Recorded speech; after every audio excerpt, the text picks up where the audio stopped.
అందరికీ నమస్కారం. ఇప్పుడు మన నెల్లూరులో మోజో అండ్ జోజో వారి ఆధ్వర్యంలో అద్భుతమైన రుచులతో ఎన్నో రకాల టీలు, లస్సీలు, మోజోటోలు, మిల్క్ షేక్లు, పిజ్జాలు, సమోసాలు, స్వీట్ కార్న్, పానీపూరీలు, మరెన్నో రుచికరమైన స్నాక్స్ కలవు.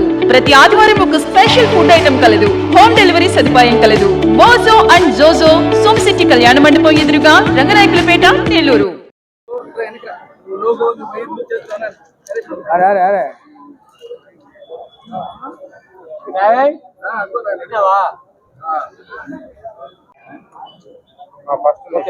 సార్ నా పేరు భవానీ, పాప పేరు వచ్చి దేవిక.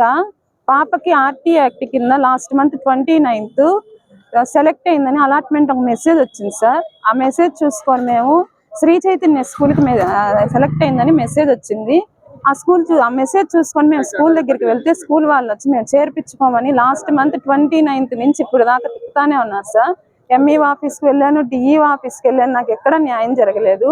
ఈ రోజు కలెక్టర్ సార్కి అర్జీ ఇవ్వడానికి వచ్చాను సార్. కలెక్టర్ సార్ వచ్చి పిలిపించి ఈ రోజు సాయంత్రం లోపల పాపకు అడ్మిషన్ ఖచ్చితంగా ఇవ్వాలి అని చెప్పి స్కూల్ యాజమాన్యంతో మాట్లాడి ఇప్పించమని డిఈఓ సార్ వాళ్ళకి చెప్పారు సార్. ధన్యవాదాలు సార్, నాకు కలెక్టర్ సార్ హెల్ప్ చేసినందుకు. ముందుగా ధన్యవాదాలు తెలుపుకుంటున్నాను. ఈ parents association of Andhra Pradesh Nellore జిల్లా అధ్యక్షుడిగా ఉన్నానండి. ఇప్పుడు మా దృష్టికి వచ్చింది, లాస్ట్ వీక్ కూడా వచ్చింది అమ్మాయి. లాస్ట్ వీక్ వస్తే చాలా బాధలు చెప్పింది. చాలా పేద కుటుంబం వాళ్ళది. వాళ్ళకి స్కూల్లో అడ్మిషన్ ఫ్రీగా వచ్చింది. 2009 ఆర్టీఐ యాక్ట్ ప్రకారం స్కూల్లో ఉచితంగా 25 సీట్లు, 100కి 25 సీట్లు ప్రతి స్కూల్లో, ప్రతి ప్రైవేట్ పాఠశాలలో ఇవ్వాల్సిందిగా వాళ్ళ యాక్ట్ లో ఉందండి. అది తొంగలో దొక్కి ఒక్క సీటు కూడా ఇచ్చిన దాఖలాలు ఎక్కడా లేవు. ఏదైనా ఇస్తే అది అరాకొరా వాళ్ళకే ఇచ్చుకుంటున్నారు. బయట వాళ్ళకి ఎవరికైనా వస్తే వాళ్ళని పంపి పెట్టడం, తిప్పడం, మీరు ఫీజులు కట్టాలని వేధించడం స్కూల్ యాజమాన్యాలు చాలా దారుణంగా ఉన్నాయండి. లాస్ట్ టైం నారాయణ స్కూల్ అమ్మాయి కూడా వచ్చింది. అమ్మాయికి వచ్చేసి వీళ్ళు మొన్న లాస్ట్ వీక్ పెట్టామండి మీటింగ్, ఇట్లానే ప్రెస్ మీట్ పెట్టాము. దాన్ని స్పందించి నారాయణ గారు ఎక్కడో ఒక అమ్మాయికి సీట్ ఇచ్చేశారు. ఈ అమ్మాయి నెలలో సీట్ వచ్చింది ఆ పాపకి. ఆ పాపకి 1వ క్లాస్, ఫస్ట్ క్లాస్. అమ్మాయి అంటే 2వ క్లాస్కి పోవాలి. 2వ క్లాస్ కాబట్టి అమ్మాయికి ఫస్ట్ క్లాస్ ఫ్రీగా చదివింది. 2వ క్లాస్ ఫ్రీగా చదవాలి కాబట్టి అది వస్తే అది కూడా వాళ్ళు మభ్య పెట్టారు. మభ్య పెడుతుంటే వాళ్ళు కొంచెం గట్టిగా ఫైట్ చేస్తే వాళ్ళకి ఇచ్చేసారు వాళ్ళకి. ఈ అమ్మాయి 1వ క్లాస్ ఇప్పుడు ఫస్ట్ గా జాయిన్ అవుతుంది అమ్మాయి. అలాంటి అమ్మాయిని చాలా ఇబ్బందులు పెడుతున్నారు శ్రీ చైతన్య స్కూల్ వాళ్ళు. రామ్జీ నగర్ లో స్కూలే లేదు. ఆ స్కూల్ అలర్ట్ అయినట్టు ఇచ్చారు. అక్కడికి పోతే స్కూల్ లేదండి, ఇక్కడ మీరు ఇంకొక దగ్గరికి వెళ్ళండి అని చెప్తే అక్కడికి పోతే అమ్మ అక్కడే వచ్చింది మీకు స్కూలు, కానీ ఆర్టీఐ యాక్ట్ 2009లో ఇచ్చింది, ఎక్కడైనా ఇవ్వచ్చు. ఈ స్కూల్ అని ఆ స్కూల్ అని ఏం దానికి సంబంధం లేదు. ఏ స్కూల్ అయినా కానీ వాళ్ళు సీట్ ఇవ్వచ్చు ఫ్రీగా. ఈ అమ్మాయి కాదు, చాలా మంది ఇట్లా రాష్ట్రంలో అందరూ ఇబ్బందులు పడతారు. చాలా మంది ఇబ్బంది పడతారు. ఏదో అమ్మాయి వచ్చింది కాబట్టి ఏదో మనం మాట్లాడుతున్నాం. ఈరోజు చాలా మంది కూడా స్పందించాలి. తల్లిదండ్రులు ఏంటంటే మనకి ప్రతి ఒక్క ప్రైవేట్ స్కూల్లో 25%, 100కి 25% ప్రతి ప్రైవేట్ స్కూల్లో విద్యా హక్కు చట్టం కింద వాళ్ళు ఫ్రీగా చదివించాలి. అది ఫస్ట్ ఇచ్చిన వాళ్ళ నామ్స్ ప్రకారం ఏంటంటే గవర్నమెంట్ ప్రైవేటీకరణ చేసినప్పుడు వాళ్ళు ఇచ్చినటువంటి హామీలు అవి ఎవరు ఉపయోగించుకుంటున్నారో, ఎవరు ఉపయోగించుకోవటం లేదో ఎవరికి తెలియటం లేదు. అదొక బోర్డు పట్టికి వేయాలి స్కూల్లో. మేము ఈ సంవత్సరం 25 మందికి, 100కి 25 మందికి ఇచ్చాము అని చెప్పేసి వాళ్ళు చూపించాలా. ఎక్కడ చూపించడంలే. చూపించకపోగా వాళ్ళు భయభ్రాంతికి గురి చేస్తున్నారు. ఈ డిఓ అయితేనేవి, ఎంఈఓ అయితేనేవి ఎక్కడ పనే చేయడం లేదు. వాళ్ళు వాళ్ళకి పోతే అర్జీ కూడా తీసుకోవాలి.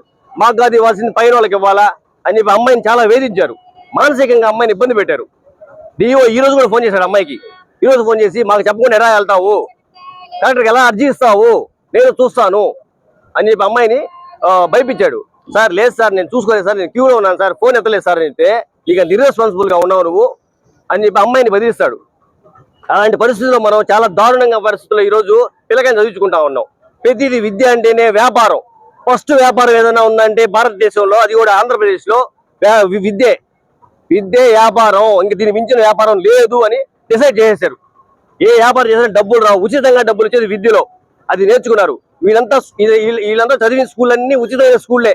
నారాయణ గారు కానీ, కొండారెడ్డి గారు కానీ, ఏ స్కూల్ అయినా కానీ పెద్ద పెద్ద స్కూళ్ళు చదివినంతా ఉచితంగా చదివారు. ఉచితంగా చదివి దాన్ని చూసుకున్నారు. దీంట్లోనే ఉందిరా మన వ్యాపారం, విద్యని వ్యాపారం చేసుకోవచ్చు అని వీళ్ళని చూసి పుట్టగొడుగుల్లా వెలిసిపోయినాయి ప్రైవేట్ స్కూళ్ళు. ఏ స్కూల్కి అనుమతులు లేవు, ఏ స్కూల్కి కూడా అనుమతులు లేవు. వాటి మీద డిఓ గారిని కలిస్తే మేము వాళ్ళకి నోటీసులు పంపించామని చెప్పి, కానీ పంపించలే. గట్టిగా లాస్ట్ వీక్ వచ్చి మేము అడిగితే అప్పటికప్పటికి ఏ స్కూల్కి పంపించరా, మాకు పంపించారు నోటీసు. ఏంది మేము ఇచ్చాం కాబట్టి అర్జీ మా పంపించారు. ఏ స్కూల్కి కూడా రాలా. ఎల్కేజీ నుంచి యూకేజీ అప్పర్ ప్రైమరీ ఎక్కడ 500 పైచీలు స్కూల్ ఉన్నాయి నెల్లూరులో. పుట్టగొడుగుల సందుకు ఒకటి గొంతుకు ఒకటి ఉన్నాయి, కానీ ఎక్కడ కూడా వాటికి ఎక్కడ పర్మిషన్ లేవు. అవి చెప్తే డిఓ గారు మన కలెక్టర్ గారు స్పందించి డిఓ గారిని బాగా ఈరోజు చాలా ధన్యవాదాలు చెప్పాలి కలెక్టర్ గారికి. ఆయన చేతులు నమస్కారం చేయాలా. సాయంకాలం లోపల సార్ట్అవుట్ చేసేయమన్నారు. సాయంకాలం లోపల అమ్మాయికి సీట్ ఇచ్చేయాలా. ఈయన పక్షంలో ఆ స్కూల్ మూసేసేయండి. ఆ స్కూల్కి పర్మిషన్ ఎట్టిస్తారు మీరు? ఫ్రీగా వచ్చింది కదా, ఫ్రీగా వచ్చిన స్కూల్లో అమ్మాయిని అక్కడ చేర్చాలా. లేదంటే సాయంకాలం లోపల మూసేసేయమన్నారు. రేపు వచ్చి ఆ స్కూల్లో జాయిన్ కాకపోతే రేపు వచ్చి మళ్ళా మమ్మల్ని కలవండి, మేము దాన్ని న్యాయం చేస్తామని చెప్పి మన కలెక్టర్ గారు చెప్పారు. ఆయన చాలా ధన్యవాదాలు, ఆయన కృతజ్ఞతగా ఉన్నాం మేము.